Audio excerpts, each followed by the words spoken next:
मेरा किसी भी प्रकार का मोहम्मद सलीम से कोई भी वो नहीं है। मेरे भाइयों ने ज़बरदस्ती प्रेशर डाल के उनके खिलाफ एफआईआर करा के और उनको फंसवा दिया है। वो निर्दोष हैं। उनका इंसाफ की चौखट पर सिसकती इंसानियत। नमस्कार दोस्तों, मैं हूं मोहम्मद सलमान और आप देख रहे हैं सलाम इंडिया 24। कहा गया था सबका साथ सबका विकास, लेकिन क्या इसकी इबारत किसी गरीब की चीखों से लिखी जाएगी? क्या सबका साथ का मतलब सिर्फ उन ताकतों का साथ है जो बेबसों को कुचलना जानती हैं? वाह ए कानून, तेरा भी क्या अजीब अंदाज है। तेरा चाबुक अक्सर वहीं चलता है जहां कोई पीठ पहले से ही बोझ से झुकी हो। तेरा हथौड़ा वहीं गिरता है जहां सिर छुपाने को छत न हो। किसी गरीब के घर का आखिरी चिराग बुझाते वक्त आखिर क्यों इन हाथों की रूह नहीं कांपती? देखिए इस मंजर को, एक शख्स जो ठीक से खड़ा नहीं हो सकता, जिसके जिस्म का 65% हिस्सा लाचारी की जंजीरों में जकड़ा है, जिसकी जिंदगी दो लकड़ियों यानी बैसाखियों के सहारे टिकी है। सवाल पूछिए अपने जमीर से, क्या ये शख्स किसी का धर्म बदलवाएगा? क्या ये लाचारी किसी के लिए खतरा बन सकती है?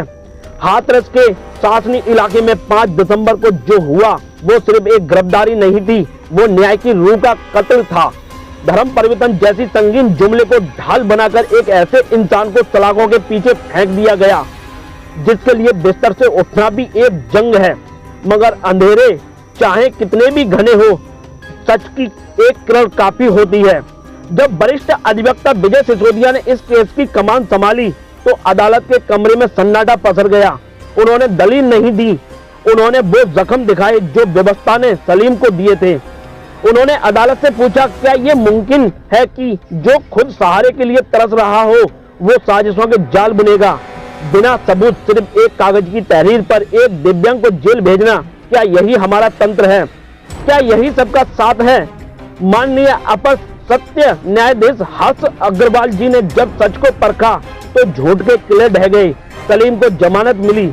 यह सिर्फ एक रिहाई नहीं है, यह उन लोगों के सवाल हैं जो सत्ता और रसूख के नशे में गरीबों को कीड़ा मकोड़ा समझते हैं।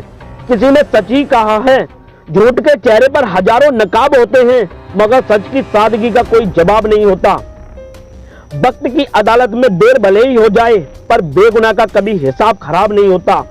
अब सलीम अपने घर लौटेगा उन बैसाखियों के सहारे जो शायद पुलिस की लाठी से ज्यादा ईमानदार है। वरिष्ठ अधिवक्ता विजय सिसोदिया की इस जीत ने साबित कर दिया कि आज भी कुछ रक्षक बाकी हैं जो कानून की गरिमा को बचाए हुए हैं। साहब, हिसाब यहाँ भी होगा और हिसाब वहाँ भी होगा। ऊपर वाले की लाठी में आवाज नहीं होती, लेकिन जब वो चलती है तो बड़े से बड़े तख्त पलट जाते हैं। गरीबों पर जुल्म करने वालों, याद रखना वक्त सबका आता है। सलाम इंडिया 24 के लिए हाथरस से रिपोर्टर इतबारी खान के साथ देखते रहिए हमारी खास रिपोर्ट। जय हिंद, जय भारत। जानना चाहूँगा विजय सिसोदिया। सर, आज जो मामला आपने ये वो कराया है, क्या मामला रहा है ये धर्म परिवर्तन का मामला था। ये विकलांग व्यक्ति कहाँ का रहने वाला था? ये था सासनी का। क्या पूरा मामला था सर?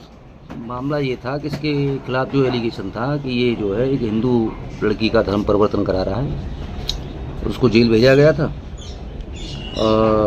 5 तारीख से 5/12/25 से ये जेल में था और आज अपर सत्य न्यायाधीश महोदय ने इसकी जमानत को स्वीकार कर लिया है। आपको किस तरीके से सूचना मिली थी इसकी? ये किसी के माध्यम से हमारे पास भेजा गया था, तो हमने इसकी केस डायरी और उसका गहनता से अध्ययन किया, पत्रावली का। क्या सर दोनों पैरों से विकलांग है? हाँ, दोनों पैरों से। क्या झूठा कोई मुकदमा लगाया था इसके ऊपर? अभी विवेचना चल रही है। इस स्तर पर यह कहना है कि झूठा मामला है या क्या है, ये ठीक नहीं है। विवेचना चल रही है। विवेचना पूर्ण होने के बाद आरोप पत्र जब दाखिल होगा न्यायालय में तब हम इसको देखेंगे। कब तक इसको जेल से रिहा कर दिया जाएगा सर? अभी आज इसकी बेल हुई है, कल सिक्योरिटी जो भी दाखिल होगी उसके बाद सत्यापन होगा जमानतदारों का, उसके बाद रिलीज जाएगा जेल के लिए। ठीक। मैं संगीता रानी सासनी से हूँ और मैं तलाकशुदा हूँ। मेरा किसी भी प्रकार का मोहम्मद सलीम से कोई भी वो नहीं है। मेरे भाइयों ने ज़बरदस्ती प्रेशर डाल के उनके खिलाफ एफआईआर करा के और उनको फंसवा दिया है। वो निर्दोष हैं। उनका किसी भी प्रकार का कोई भी वो नहीं है मेरे प्रति। ये तो केवल मेरे भाई, मेरे घर वालों की साजिश है जो उनको फंसाया जा रहा है। किसी और ये जोर सब और पुलिस वालों का जोर उन पे डाल के नहीं उनके खिलाफ एफआईआर लगाई है। किसी का दबाव जोर तो नहीं है ना? नहीं, किसी का जोर दबाव नहीं है।